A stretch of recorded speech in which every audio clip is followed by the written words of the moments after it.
देखिए BSc first year के अंदर ऑर्गेनिक केमिस्ट्री में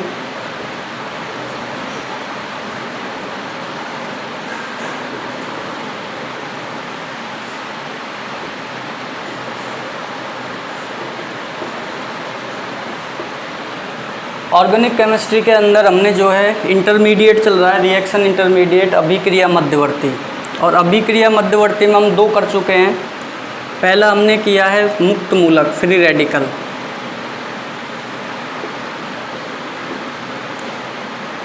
यानी कि मुक्त मूलक, ये हम विस्तार से चर्चा कर चुके हैं। दूसरा हमने कार्ब कैटायन किया है, यानी कि कार्ब धनायन।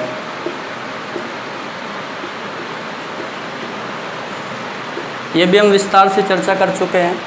आज हम तीसरा जो विस्तार से चर्चा करने वाले हैं वो है कार्ब एनायन,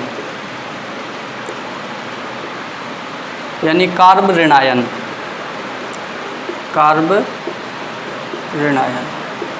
ठीक है, आज इसके ऊपर हम विस्तार से चर्चा करेंगे, पूरा देखेंगे कि कार्ब ऋणायन क्या होता है, कैसे बनता है, कक्षीय संरचना क्या होती है, स्थायित्व क्रम क्या होता है और स्थायित्व को किस बेस पर समझाया जा सकता है, जिसमें और आगे हम पढ़ेंगे, जिसमें एलिल कार्ब कैटायन के बारे में पढ़ेंगे, उसके बाद बेंजिल कार्ब कैटायन को भी देखेंगे और फिर लास्ट में सबका एक कंपैरेटिव यानी तुलनात्मक स्टेबिलिटी ऑर्डर को लिखेंगे। ठीक है, तो स्टार्ट करते हैं।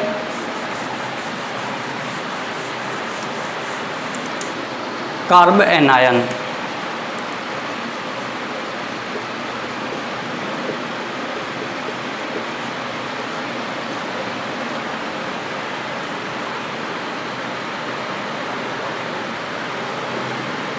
कार्ब ऋणायन। ठीक है, देखो कार्ब ऋणायन जब हमने शुरू में पढ़ा था होमोलाइटिक और हेटेरोलाइटिक क्लीवेज यानी समांश और विषमांश विखंडन, तो वहाँ पर हमने देखा था कि कार्ब ऋणायन जो है वो विषमांश विखंडन का परिणाम होता है। किसका होता है? विषमांश विखंडन का। यानी कि हम ये कहें इस तरह से, इस कार्बन के साथ कोई धातु जुड़ी हुई है, एमिन्स धातु, ये क्या है? धातु है। तो सपोज हम कह रहे हैं कि इस कार्बन के साथ कोई धातु जुड़ी हुई है और धातु हम जानते हैं क्या होती है? इलेक्ट्रॉन त्यागने की प्रवृत्ति रखती है, तो उसकी विद्युत ऋणता कार्बन से कम हो जाएगी। क्या हो जाएगी? विद्युत ऋणता जो है वो कार्बन से कम हो जाएगी। तो देखो यहाँ पर ये जो बंध है बीच में इन दोनों के, इसके इलेक्ट्रॉन जो हैं कार्बन की तरफ आकर्षित होंगे, यानी कार्बन इलेक्ट्रॉनों को खींचेगा m से, क्योंकि यहाँ पर ये क्या है? धातु है। क्या है? धातु। तो इसकी विद्युत ऋणता कम हो जाएगी, कार्बन की ज़्यादा हो जाएगी। ठीक है, तो क्या हो गया? इलेक्ट्रॉन कार्बन की तरफ आएंगे, तो यहाँ पर परिणामी रिजल्ट क्या आएगा हमारे पास कि कार्बन जो है वो निगेटिव हो जाएगा, यानी उस पर माइनस आवेश आ जाएगा। क्या जाएगा? माइनस आवेश। और आपकी मेटल जो है वो पॉजिटिव हो जाएगी। ठीक है, मेटल पॉजिटिव हो जाएगी। तो इसी को हम क्या कहते हैं? जब कार्बन के ऊपर माइनस आवेश आ जाता है तो इसी को हम कहते हैं कार्ब ऋणायन। कार्ब ऋणायन। और कार्ब ऋणायन का निर्माण एक विषमांश विखंडन प्रक्रिया से होता है। कैसे होता है? विषमांश विखंडन से, यानी ये जो बॉन्ड है इसका विषमांश विखंडन हो रहा है।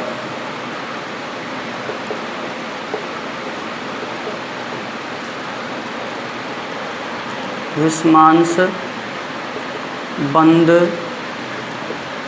विखंडन। ठीक है, तो विषमांश बंध विखंडन से कार्ब ऋणायन का निर्माण हो रहा है और विषमांश बंध विखंडन से ही कार्ब धनायन का निर्माण होता है, जो कि हम लास्ट वीडियो में कर चुके हैं। कार्ब कैटायन जो है क्या होता है। अब देखो, अब यदि हम बात करें ये जो कार्ब ऋणायन है जो विषमांश विखंडन से बना है, इस कार्ब ऋणायन में कार्बन के पास क्या है? निगेटिव चार्ज है, माइनस आवेश है। तो इसके हम कुछ क्या है लक्षण देख लेते हैं, इसके गुणधर्म देख लेते हैं। तो देखो ये जो कार्ब ऋणायन है इसके हम क्या क्या कह सकते हैं? हम कह सकते हैं कि ये जो कार्ब ऋणायन है ये इलेक्ट्रॉन धनी होगा। क्यों होगा? क्योंकि इसके पास इलेक्ट्रॉन युग्म उपस्थित है, ऑक्टेट पूरा है इसका। क्या है? इसका अष्टक पूर्ण है। तो हम कहेंगे ये जो है इलेक्ट्रॉन धनी होगा, इलेक्ट्रॉन धनी होगा। दूसरा हम कह सकते हैं इलेक्ट्रॉन धनी है तो ये लुईस बेस की तरह काम करेगा। लुईस बेस, और लुईस बेस की तरह काम करेगा तो इसका मतलब ये नाभिक स्नेही अभिकर्मक होगा। कैसा होगा? नाभिक स्नेही अभिकर्मक, यानी शॉर्ट में हम कह सकते हैं NR, न्यूक्लियोफिलिक रिएजेंट की तरह व्यवहार करेगा। इसके बाद नेक्स्ट हम बात करें, इसमें जो कार्बन है ये वाला, इस कार्बन के यदि संकरण की बात की जाए तो कार्बन पर देखो sigma bond plus long pair of electron, जहाँ भी माइनस चार्ज होता है डेफिनेटली वहाँ पर लॉन्ग पेयर उपस्थित होता है, दिमाग में सेट कर लेना है। तो देखो 1, 2 और 3 सिग्मा बॉन्ड है, एक लॉन्ग पेयर है, तो क्या हो जाएगा 3 + 1 4, 3 + 1 = 4, और 4 का मतलब होता है sp3। क्या होता है? sp3 संकरण होगा। और इसकी ज्यामिति की बात करें, क्या करें? ज्यामिति की, तो इसकी जो ज्यामिति है बिल्कुल अमोनिया की तरह होगी, पिरामिडी संरचना होगी, like ammonia, like NH3 geometry. ठीक है, यानी कुछ इस तरह से हम दिखा सकते हैं इसको। ये अमोनिया है, तो इसकी कैसे हो जाएगी कार्ब कैटायन की? इसकी बिल्कुल ऐसे ही हो जाएगी, लाइक अमोनिया, अमोनिया की तरह जो है ये ज्योमेट्री प्रदर्शित करेगा। तो ये ज्योमेट्री जो है वो पिरामिडी संरचना है। कैसी है?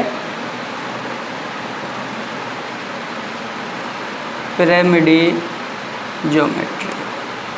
ठीक है, तो ये क्या है? ये इसका बेसिक कंसेप्ट हो गया कि कार्ब कैटायन, कार्ब एनायन कैसे बनता है? विस्मांस बंध विखंडन से। कैसे? इस तरह से जब कोई धातु कार्बन के साथ जुड़ती है तो कार्बन की विद्युत ऋणता ज़्यादा हो जाती है धातु से, तो बंध विखंडन इस प्रकार होता है कि कार्बन परमाणु पर माइनस आवेश आ जाता है, और माइनस आवेश आने से इसको हम कार्ब ऋणायन कहते हैं। इसके कुछ गुण हैं, ये इलेक्ट्रॉन धनी होगा, लुईस एसिड होगा, नाभिक स्नेही अभिकर्मक होगा, 3 + 1 4 यानी sp3 संकरित होगा, और इसकी संरचना अमोनिया के समान होगी। अमोनिया की पिरामिडी होती है तो इसकी भी लाइक पिरामिडी संरचना सामने मैंने बना रखी है दोनों। ये अमोनिया की है, ये कार्ब ऋणायन की है, इस पर माइनस और लगा देंगे। ठीक है, तो ये पिरामिडी संरचना इसकी हो जाएगी। ठीक, अब देखो इसकी जो पिरामिडी संरचना हो जाएगी, उसके बाद हम बात करें यदि कि जैसे कार्ब धनायन होता है 1 डिग्री 2 डिग्री 3 डिग्री, उसी तरह से ये भी होगा। तो देखो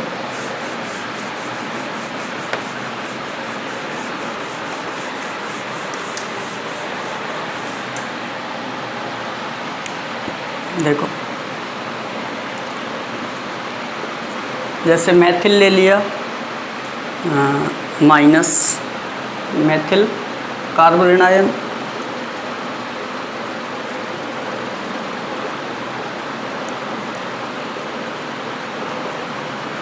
ठीक है। अब देखो इसमें से एक हाइड्रोजन सब्स्टिट्यूट कर दिया तो CH3 CH2 माइनस 1 डिग्री आ गया, CH3 का whole twice CH minus 2 degree आ गया, और CH3 का whole thrice C minus 3 degree आ गया। तो ये 1 डिग्री, ये 2 डिग्री, और ये हो जाएगा 3 डिग्री। ठीक है, 3 डिग्री कार्ब एनायन हो गया, कार्ब ऋणायन। ठीक, तो देखो अगर स्थायित्व की बात करें इनके, तो स्थायित्व की बात कुछ ऐसी होती है, ऋणावेश बढ़ रहा है कार्बन के ऊपर, और यदि उसका विस्थानीकरण नहीं हो रहा है, डिलोकेलाइजेशन नहीं हो रहा है, या हम कह सकते हैं उसका विक्षेपण नहीं हो रहा है, यानी कि वो फैल नहीं रहा है, अन्य कार्बन्स पर नहीं जा रहा है, तो फिर वो क्या करता है, स्थायित्व को घटा देता है। क्या कर देता है? स्थायित्व को घटा देता है। अगर ऋणावेश बढ़ रहा है और उसका विस्थानीकरण हो रहा है तो वो स्थायित्व को बढ़ाता है। तो यहाँ पर क्या है, ऋणावेश जो है वो एक ही कार्बन पर आता जा रहा है, इस पर आ रहा है, फिर इस पर आ गया, फिर इस पर आ गया, फिर इस पर आ गया। तो देखो सबसे ज़्यादा ऋणावेश यहाँ पर होगा, तो जिसमें सबसे ज़्यादा ऋणावेश होगा कार्बन के ऊपर वो सबसे कम स्थायी होगा। क्या होगा? सबसे कम स्थायी। क्यों? क्योंकि यहाँ पर कार्बन पर ऋणावेश ज़्यादा है जो कि विस्थानीकृत नहीं हो पा रहा है, यानी घूम नहीं रहा है अन्य कार्बन परमाणुओं के ऊपर, इसलिए सबसे कम स्थायी होगा 3 डिग्री, उसके बाद 2 डिग्री, उसके बाद 1 डिग्री। यानी कि मेथिल कार्ब ऋणायन जो है वो सबसे ज़्यादा स्थायी होता है। तो हम लिख सकते हैं स्थायित्व का घटता क्रम, स्थायित्व का घटता क्रम, यानी सबसे ज़्यादा स्टेबिलिटी मेथिल कार्ब ऋणायन की होगी। क्यों? क्योंकि यहाँ पर जो है सबसे कम प्लस आई प्रभाव पड़ रहा है, क्योंकि यहाँ पर कोई प्लस आई प्रभाव नहीं है, यहाँ पर प्लस आई प्रभाव है, एक मेथिल समूह आ गया, यहाँ पर 2 आ गए, यहाँ पर 3 आ गए। और हम जानते हैं प्लस आई प्रभाव से क्या होता है, इलेक्ट्रॉन घनत्व बढ़ता है। तो प्लस आई प्रभाव से यहाँ इलेक्ट्रॉन घनत्व बढ़ रहा है, इससे ज़्यादा इस पे बढ़ रहा है क्योंकि 2 मेथिल समूह है, और उससे ज़्यादा इस पे बढ़ रहा है 3 है। लेकिन इस कार्बन का जो ऋणावेश है वो विस्थानीकृत नहीं हो पा रहा है, जिसके कारण इसका स्थायित्व जो है वो सबसे कम हो जाता है। ठीक है, नेक्स्ट इसकी कक्षीय संरचना की बात करें।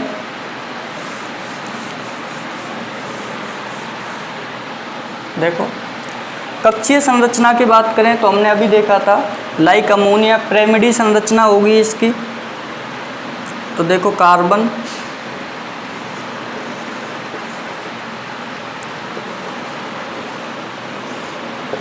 ये हाइड्रोजन है, और यहाँ पर ये ओवरलैपिंग करके सिग्मा बॉन्ड का निर्माण किया जा रहा है। यहाँ पर क्या है, लॉन्ग पेयर प्रेजेंट होगा। ठीक है, तो इसको आप ऐसे भी बना सकते हो, H H H, या इसको ऊपर लूप में दे दो, ये लॉन्ग पेयर। तो ये पिरामिडी संरचना है इसकी। कैसी है? पिरामिडी संरचना। ठीक है, इस कार्बन का यहाँ पर जो संकरण है वो sp3 संकरण है। क्यों है? क्योंकि यहाँ पर 3 + 1 = 4 हो रहा है, मतलब 3 जो है यहाँ पर क्या है, सिग्मा बॉन्ड है, ये रहा, ये रहा और ये रहा, और एक लॉन्ग पेयर प्रेजेंट है, जिसके कारण इसका sp3 संकरण होता है। इसकी ज्यामिति जो है वो पिरामिडी होगी, लाइक अमोनिया, जिस तरह अमोनिया की होती है उस तरह से। तो ये हो जाएगी इसकी कक्षीय संरचना किसकी, कार्ब ऋणायन की। ठीक है, चलो नेक्स्ट आगे चलते हैं। आगे हम देखते हैं कि ये जो कार्ब ऋणायन होते हैं, इनमें जो एलिल कार्ब ऋणायन होता है, एलिल कार्ब ऋणायन होता है वो 3 डिग्री के, यानी कि हम कह सकते हैं जो मेथिल कार्ब ऋणायन उससे भी मोर स्टेबल होता है। क्या होता है? उससे भी अधिक स्थायी होता है। उसका कारण क्या है कि उसके अंदर संयुग्मन पाया जाता है। तो वो क्या करता है, उस ऋणावेश के विस्थानीकरण के कारण स्थायित्व प्राप्त कर लेता है। तो देखो ये होगा CH2 CH द्विबंध CH2, तो ये माइनस। ठीक है, तो ये एलिल कार्ब ऋणायन हो गया। क्या हो गया? ये एलिल कार्ब ऋणायन। ठीक है, अब ये जो एलिल कार्ब ऋणायन है ये डीलोकेलाइजेशन के थ्रू क्या करता है, इस ऋणावेश का विस्थानीकरण कर लेता है, इसलिए ये स्थायित्व को प्राप्त कर लेता है। कैसे? देखो CH2 dual bond CH CH2 minus, यानी कि ये जो पाई बॉन्ड है ये यहाँ से ब्रेक होता है, तो पाई बॉन्ड ब्रेक होगा तो यहाँ पर क्या होगा, ये CH2 की तरफ जा रहा है, तो यहाँ पर ये माइनस यहाँ प्लस आ जाएगा, तो ये डुअल बॉन्ड बन जाएगा और माइनस आवेश इस कार्बन पे आ जाएगा जो कि उसमें दिख रहा है। तो ये क्या है, अनुनाद के द्वारा, यानी कि ऋणावेश यहाँ पर घूम रहा है, पहले इस कार्बन पर था अब इस पर चला गया, इस संरचना में इस पर आ गया, इसमें इस इधर की तरफ है। तो ऋणावेश क्या हो रहा है, डिलोकेलाइज हो रहा है, घूम रहा है कार्बन्स के ऊपर, तो इसलिए ये संयुग्मन प्रभाव के कारण स्थायित्व प्राप्त कर लेता है।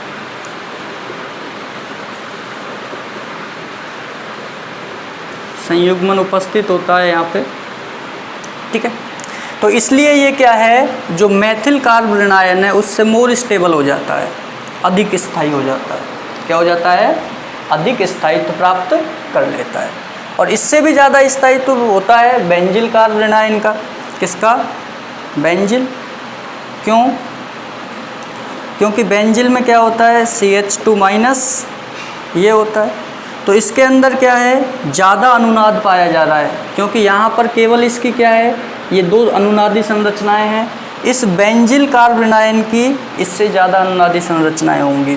तो देखो इसके अनुनादी संरचनाओं की बात करें तो अगली क्या बन जाएगी, ये ऋणावेश अपना इलेक्ट्रॉन यहाँ देता है तो यहाँ से क्या होगा, फिर ये बॉन्ड टूट जाएगा और ये माइनस यहाँ पर आ जाएगा। तो अगली संरचना क्या बन जाएगी,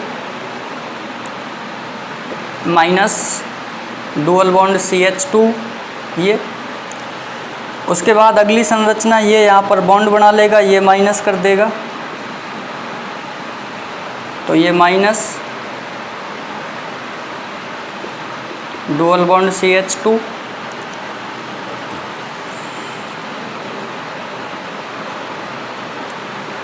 और उससे आगे ये यहाँ बॉन्ड बना लेगा, ये यहाँ पर माइनस दे देगा, माइनस डुअल बॉन्ड CH2 और ये। और लास्ट संरचना में क्या होगा, अनुनादी संरचना में ये यहाँ बॉन्ड बना लेगा, ये वापस इसको दे देगा तो CH2 माइनस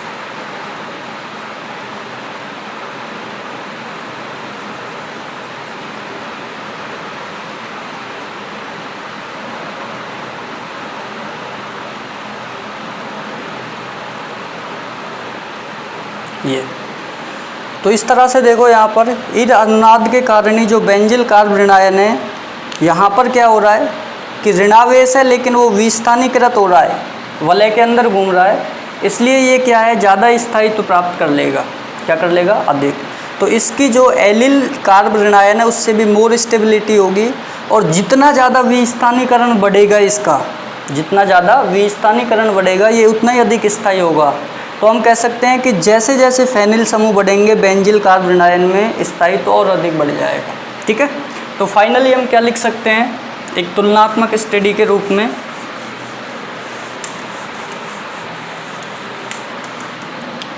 देखो, सबसे पहले हमने लिखा 3 डिग्री, या हम इसको क्या है उसी ऑर्डर में सेट करते हैं, CH3 का whole thrice C minus CH3 का होल ट्वाइस CH माइनस और CH3 CH2 minus CH3 minus methyl.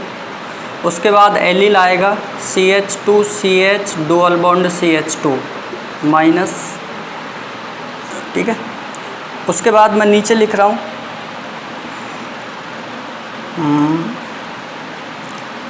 C6H5 CH2 minus C6H5 का होल ट्वाइस CH माइनस और C6H5 का होल थ्राइस C माइनस। ठीक है, तो यहाँ पर कार्ब ऋणायन के केस में आपको जब स्थायित्व की बात करें तो ध्यान रखना है कि 3 डिग्री जो है, ये 3 डिग्री, ये 2 डिग्री, ये 1 डिग्री, ये एलिल है,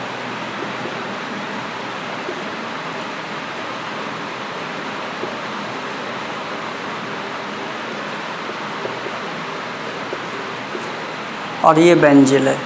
तो 3 डिग्री सबसे कम होगा, फिर 2 डिग्री होगा, फिर 1 डिग्री होगा, फिर एलिल होगा यानी मैथिल होगा, मैथिल के बाद एलिल और उसके बाद बेंजिल, उसके बाद 2 फेनिल समूह हो गए, इससे ज़्यादा स्थायित्व प्राप्त कर लेगा और 3 हो गए तो और अधिक प्राप्त कर लेगा। तो इस तरह से हमें क्या है, स्टेबिलिटी ऑर्डर में कार्ब ऋणायन में विशेष ध्यान रखना है कि मुक्त मूलक और कार्ब धनायन में 3 डिग्री ज़्यादा होता है, यानी कि ये जो श्रृंखला है यहाँ तक ये उल्टी होती है, यानी ये मैथिल यहाँ होता है फर्स्ट पे, फिर प्राइमरी, फिर सेकेंडरी, फिर टर्सरी होता है फ्री रेडिकल और कार्ब कैटायन में। कार्ब ऋणायन में ध्यान रखना है उल्टा हो जाएगा, CH3 का होल थ्राइस C यानी 3 डिग्री सबसे कम स्थायी, क्योंकि यहाँ पर ऋणावेश बढ़ रहा है प्लस आई प्रभाव बढ़ने के कारण, लेकिन उसका विस्थानीकरण नहीं हो पा रहा है, उसका विक्षेपण नहीं हो पा रहा है, वो फैल नहीं रहा है, इसलिए वो स्थायित्व को घटा रहा है। यहाँ पर इससे कम है तो ये इससे थोड़ा अधिक स्थायी होगा, इससे अधिक 1 डिग्री होगा क्योंकि प्लस आई प्रभाव एक CH3 से है, यहाँ बिल्कुल नहीं है प्लस आई प्रभाव तो ये इससे ज़्यादा। इसके बाद एलिल समूह है, इस पर ऋणावेश है बट यहाँ विस्थानीकरण हो रहा है, डिलोकलाइजेशन। ठीक है, तो इसलिए क्या हो जाएगा, ये इससे ज़्यादा स्थायी हो जाएगा। उसके बाद बेंजिल होगा क्योंकि यहाँ पर एलिल से अधिक अनुनादी संरचनाएं बन रही हैं। उसके बाद डाइफेनिल होगा, डाइफेनिल बेंजील, क्योंकि यहाँ पर अनुनाद और बढ़ गया और 3 फेनिल समूह आ गए तो अनुनाद सबसे अधिक हो गया, इसलिए मोर स्टेबल ये हो जाएगा। स्थायित्व क्रम आपको याद रखना है, ठीक है, इस तरह से।